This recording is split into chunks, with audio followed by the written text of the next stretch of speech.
السلام علیکم. جا رہے ہیں وہ یہ ہے ماڈل وربز اور ریفلیکسو وربز کا ملاپ. یہ کیسے ہوتا ہے؟ ٹھیک ہے، اس کے اندر ہم کس طرح اس کو جرمن میں استعمال کرتے ہیں. سب سے پہلے اس کا تعارف دیکھیں. تعارف اس کا یہ کہ آج کا سبق بہت آج ہے، کیونکہ آج ہم دو اہم چیزوں کا جوڑنا سیکھیں گے، ماڈل وربز اور ریفلیکسو وربز.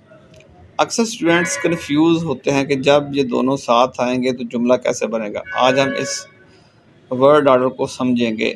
ٹھیک ہے جی. اب سینٹنس اسٹرکچر دیکھیں. سب سے پہلے اصول یاد کر لیں، جب بھی جملے میں ماڈل ورب آئے گا، ماڈل ورب ہمیشہ دوسرے نمبر پر آئے گا، یعنی کہ سبجیکٹ کے مطابق بدل کر.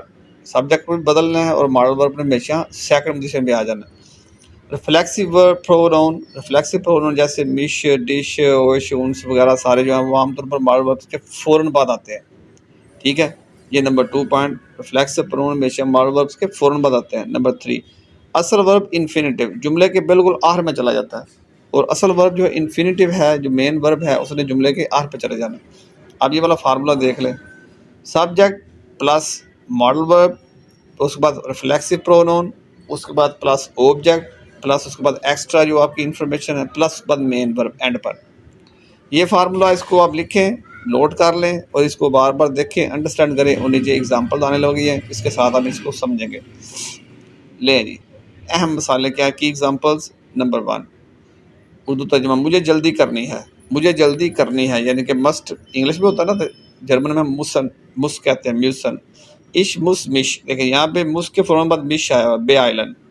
یہ میوسن جو ہے نا، یہ ماڈل ورب ہے. ٹھیک ہے، اش مس مش بے آئلن. اب دوسرا سینٹنس دیکھیں. میں یاد نہیں کر سکتا.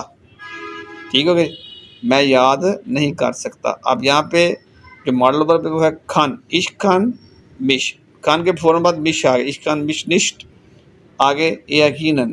ٹھیک ہو گیا جی. کھنن جو ہے وہ ماڈل ورب ہے، اور جو تھا یقیناً وہ ایڈ پہ چلا گیا، اور وہ فارم بھی وہی رہی جو اصل فارم ہوتی ہے، مین فارم. ہم مل سکتے ہیں. اگر ہم مل سکتے، ویا کھنن آگے اس کے بعد انس لگا ہے، ویا کھنن انس ٹگیفن. اب یہاں پہ بھی ماڈل ورب کون سا ہے؟ کھنن. اب نیکسٹ سینٹنس دیکھیں. کیا تم آرام کرنا چاہتے ہو؟ ولس دو ڈش. اب یہاں پہ ڈش دیکھ کے ولس کے بعد آیا، یہ سوالیہ جملہ لے کر ولس دو ڈش اوس یوخن. دیکھیں وولن جو تھا نا، وولن وہ ماڈل ورب تھا، ہم نے اس کے بعد ڈش لگا دیا.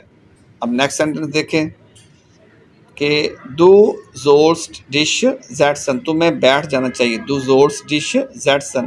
زیٹسن اینڈ پہ ہے، زورس وہ ہے دوسرے نمبر پہ ہے، اور زولن یہ تھا ماڈل ورب.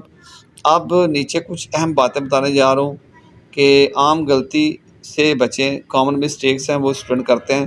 اسٹوڈنٹس اکثر یہ غلطی کرتے ہیں کہ وہ ورب کو آخر میں لے جانا بھول جاتے ہیں. دیکھیں غلط جملہ جو ہے نا، اش مس مش واشا، یہ جملہ غلط ہے. اش مس مش واسا. صحیح جملہ کیا ہے؟ اش مس مش واشن، یعنی کہ واشا جو ہے نا وہ نہیں لگانا. اشرق صاحب نے مس کے مطابق آگے کیا کرنا ہے کہ ای این والی فارم آف ورب لگانی ہے اینڈ پہ جا کر، وہ بھی جو پہلی فارم ہوتی ہے، یعنی کہ جو شروع میں جس سے ہم آگے فارمز بناتے ہیں. ٹھیک ہے، اش مس مش واشن. آر میں ورب اپنی اصل شکل میں آئے گا، یہ پوائنٹ مائنڈ میں رکھ لیں. ٹھیک ہو گئی. اور اینڈ پہ کوئز بھی ہے، یہ آپ نے کوئز حل کرنا ہے. نمبر 5 پہ وہ کوئز کیا ہے. آج کے لیے اتنا ہی ہے، اور اب آپ کے لیے ایک چھوٹا سا ٹیسٹ ہے اس جملے کے آخر میں، کہ اس جملے کو جرمن میں ترجمہ کریں اور کمنٹ میں لکھیں. میں خود کو تیار کرنا چاہتا ہوں. تیار کرنا کی جمع زش فو بے غائٹن، زش فو بے غائٹن. اب یہاں پہ آپ نے کیا کرنا ہے کہ یہ جملہ مجھے کمنٹ باکس میں لکھنا ہے، اور میں انشاءاللہ پھر اس کو چیک کروں گا. اوکے، اور میں کمنٹ کروں گا کہ آپ واقعی آپ نے جملہ صحیح بنایا. اس ویڈیو کو لائک کریں، شیئر کریں، کمنٹ کریں. اور آج کا لیکچر دوبارہ ریوائز کرتا ہوں. مطلب ماڈل وربس کے ساتھ ہم کیسے ریفلیکسو پروناؤن کو لگاتے ہیں. ریفلیکسو پروناؤن ہمیشہ ماڈل وربس کے فوراً بعد آتا ہے، اور ورب ہمیشہ اینڈ پہ چلا جاتا ہے. مین چیز یہی تھی. انشاءاللہ آپ کو لیکچر یہ پسند آئے گا، اور میری ویڈیو کو لائک کریں، شیئر کریں، کمنٹ کریں، اور چینل کو بھی سبسکرائب کرنا نہ بھولیں. السلام علیکم.